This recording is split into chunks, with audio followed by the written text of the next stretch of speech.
Hello, I'm Rochelle, and this is episode 91 of the Genuine Realtor Show, which airs every Friday. Yes, an offer is coming in, and you are one step closer to selling your house. We're covering what to expect and what not to do during the offer process. Ready? Let's go. Finding out an offer is coming in is exciting, but going in blind is not going to help you during negotiations. Let's cover the basics so you can feel confident and maximize your sale price. The term we use when a buyer's realtor lets us know they have a signed offer in hand is registering an offer. An offer must be fully signed by the buyer and their realtor before it can officially be registered. Verbal offers are not legally binding, so until it's in writing and fully signed, there is no offer. When one comes in, it's unlikely we will know anything beyond when the offer is irrevocable until, which is how long we technically have to respond to the offer. Great realtors know not to divulge too much information until presentation time, because more offers may come forward and the buyer's agent will want to keep their client's competitive edge. You'll know everything when we present the offer to you. Keep watching for tips on how to avoid sabotaging yourself during negotiations. So there are three common types of offers in resale real estate. First is a traditional offer where one set of buyers or single buyer are offering on the home. The second type are competing offers, where there are multiple sets of buyers competing with each other to buy your home. There are tactics that encourage multiple offers, like listing your home artificially low and setting a date to review any offers, but there are also natural competing offers that happen when a desirable home is priced for the current market. Last are preemptive offers, which are often called bully offers. If you choose to set a specific date to review offers, a preemptive offer is an attempt to push an offer through before that date. This is a popular tactic in a seller's market as buyers look for ways to reduce competition.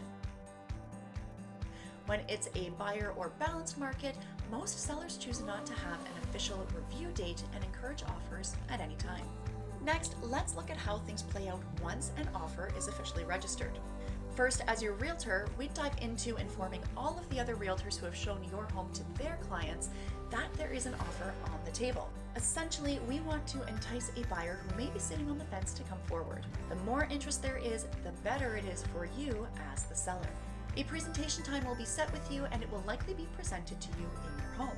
Sometimes the buyer's realtor will ask to present, but more and more we are seeing offers emailed in which case we can discuss the terms openly. If the other realtor would like to present in person and you allow them to, it's done without the buyers being present, but you will need to channel your best poker face. Astute negotiators will be looking at your body language and listening intently in the hopes of finding any subtleties that might help their clients during negotiations.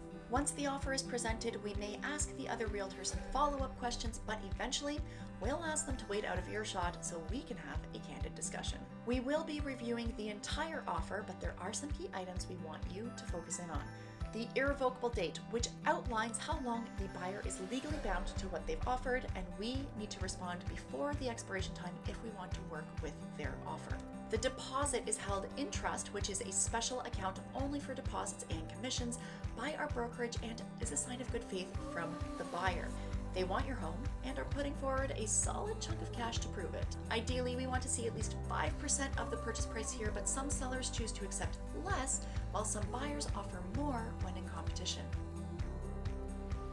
The price. This is what the buyer is offering to pay for your home. Whether you agree or object to the number written in the offer, don't let the other realtors see you react. Your poker face is everything in these situations, especially when it comes to price. The closing date. This will be the day title is transferred into the buyer's name and you would need to be moved out by. This cannot be a weekend or statutory holiday, and we always recommend you do not close on a Friday either. If you're curious why, reach out and I will send you the link to an entire episode dedicated to why Friday closings can be so problematic. Next up, inclusions and exclusions. These are the items that the buyer wants to see stay and the items they would like you to take when you leave. If something is listed in the inclusions, it needs to be there when you close. It also needs to be the same one the buyer saw when they viewed the property. You cannot buy something similar and swap it out before closing, so make sure to consider these items carefully. If something is included and it's broken or on its last legs, let your realtor know so we can address it in the offer. Otherwise, you're responsible for everything included to be in good working order on closing as well. The last thing we want you to focus on are conditions. Some of the most common conditions are home inspection, financing, the sale of the buyer's home, and review of status certificate in the case of a condo. These conditions and any other clauses written into the offer will be looked over carefully by us to ensure you're protected and that you understand exactly what you are agreeing to. Now that you've digested everything laid out in the offer, you have 3 options. You can accept it as is, which triggers the beginning of the buyer's due diligence period where they work to remove any conditions. You can choose to counter the offer by making changes to the terms so that they are more in alignment with what you want. This includes the price, the closing date, conditions, anything really. When you counter, the buyers can counter your counter, and you can counter their counter, and on it goes until everyone agrees to the terms or until it's clear we won't be able to come to an agreement. Be aware that once you officially counter the offer by signing all of the appropriate places and send it to the buyers, you are legally bound to it. The irrevocable period now applies to you. So if another better offer comes in, you shouldn't accept it as is until your counter expires. We can look at it. We can discuss it. We can even accept it conditional on the first offer falling apart, but you shouldn't accept another offer as is while you have an active counter out there. Essentially, you cannot legally sell your home to 2 buyers at once. That's just litigation waiting to happen. Your last option would be to walk away. Typically, it's best to at least counter, but if it's too far from where you want to be and there's no hope, this is certainly an option.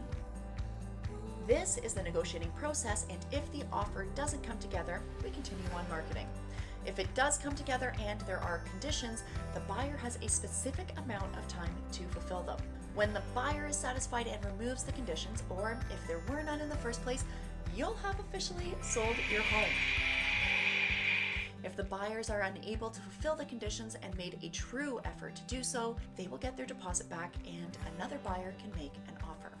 The big takeaway here is that you are in control. Hopefully, you've chosen to work with someone you trust and who has your best interest at heart, but know that you are in the driver's seat. We hope you go into the negotiation process with confidence and with a great realtor by your side. If you are looking for such a realtor, you know I'm only a DM, text, email, call away, and I'd love to help however I can. As always, thank you so much for watching. We truly appreciate it. Keeping it genuine, your realtors, the Edwards team of Todd Real Estate. Anything beyond when the offer airs the purchase price here, but some